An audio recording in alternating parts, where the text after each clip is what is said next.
Hey there again, it's Douglas Scott McCarron.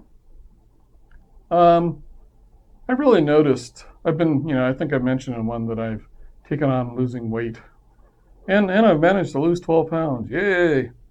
Gotta keep going. But I'm journaling a lot. And I'm realizing, this may not be a big surprise, but a lot of the way I think influences the stories I make, the scripts I write, the movies I like. It's kind of obvious because we all look for what we are in our heads and in our minds. But it just really kind of came across when I was going through this process,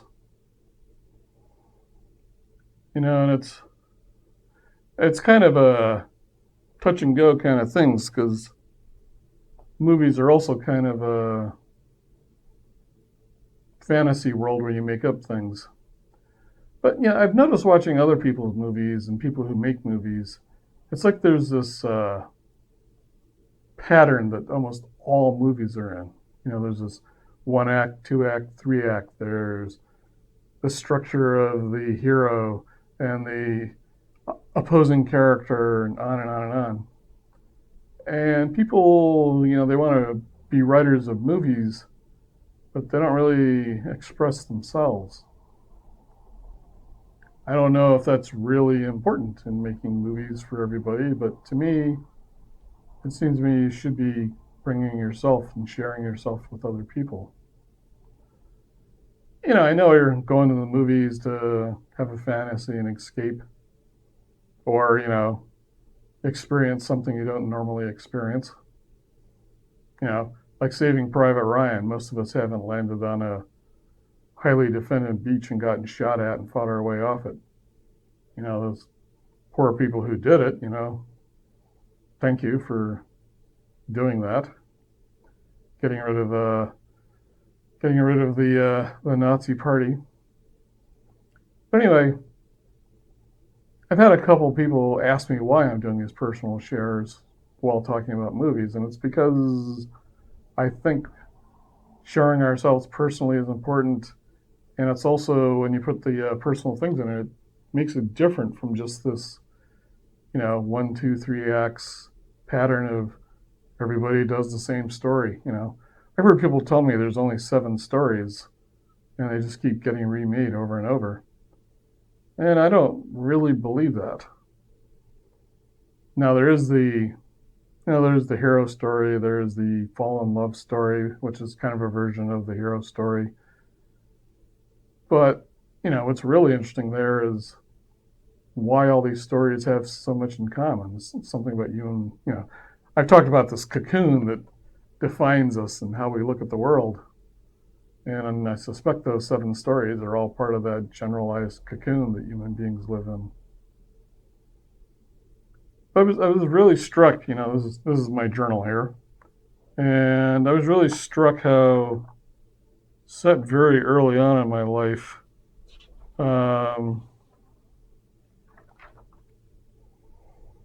I decided that, or it's not really that I decided, I felt very much like I was unwanted and unloved, and my folks didn't want me. Um,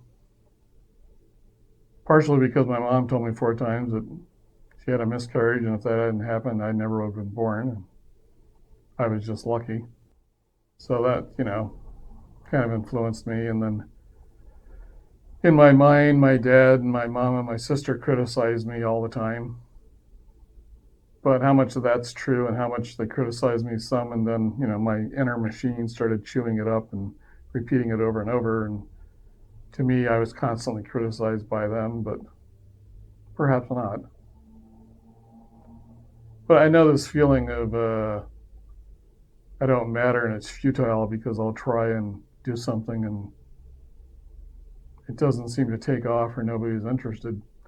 Really does kind of possess me a lot, which leads to I'm overeating because it's like one of the few pleasures I've got.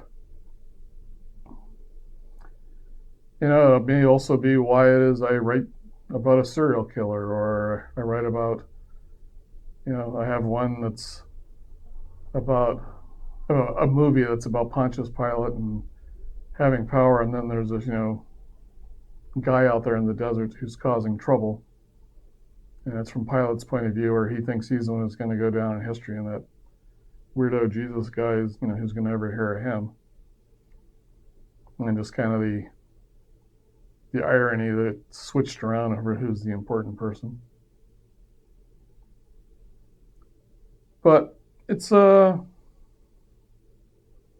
really does interest me watching what people write in the various movie groups I have joined on Facebook. Whether there's how do I make a movie? I want to become famous. Who do I need to pay? How do I become a famous actor? And it's just this whole mindset of, for some reason, they have to become famous. Me, I just like to come check out A Bit Twisted and help support it. Support, independent. Also, I have a black female, so it's people are always talking about they want diversity. Well, that's exactly why I picked her, because I want diversity in my movies.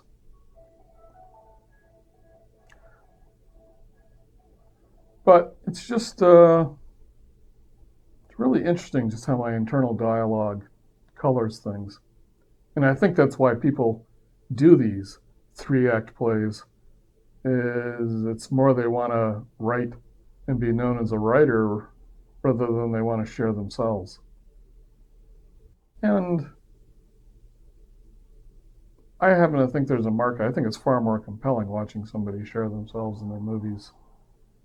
There's a lot of people want to just escape, and so they don't particularly want to get into a deep thing. I also know it's important. Movies aren't therapy. One of the things that's I heard an acting coach say one time that's really quite true is,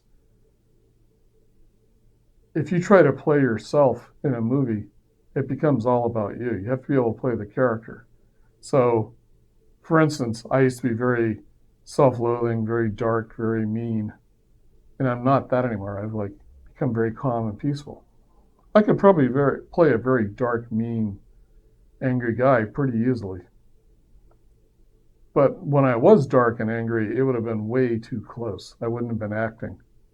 I wouldn't have been in the character. I would have been venting me. And I've had a couple actors like that who they try to play themselves, and then they get mad because, I'm trying to direct them to play the character.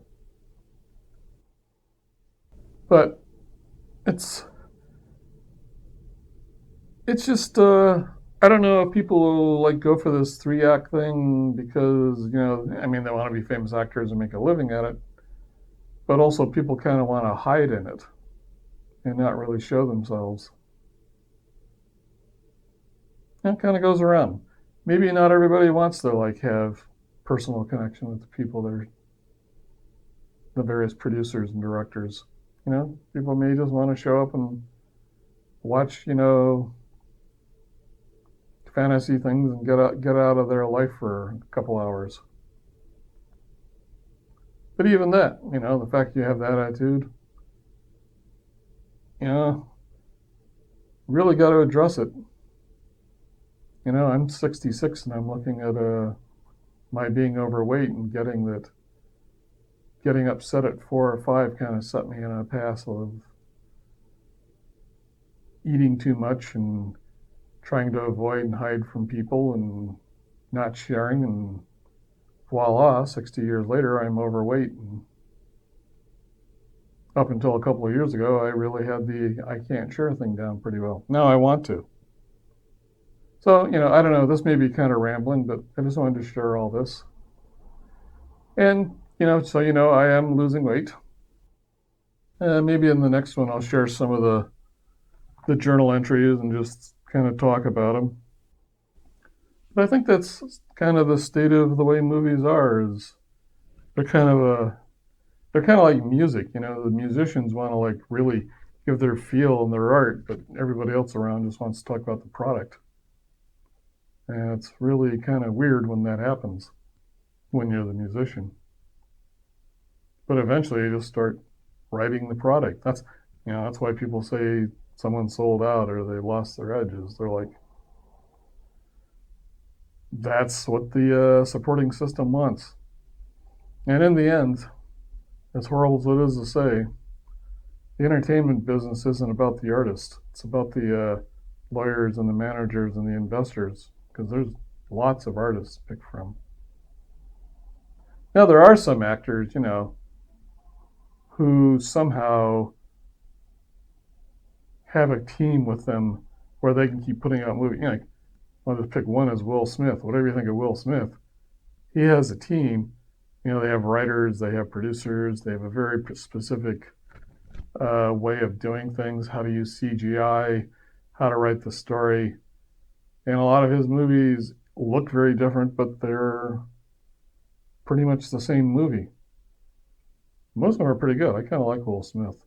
And there are other actors that do that. But you have to really get yourself into an interesting niche there in order to pull that off. Okay, anyway, I hope I'm not rambling on. I want to share with you, be human with you. And take care, everybody. Stay healthy.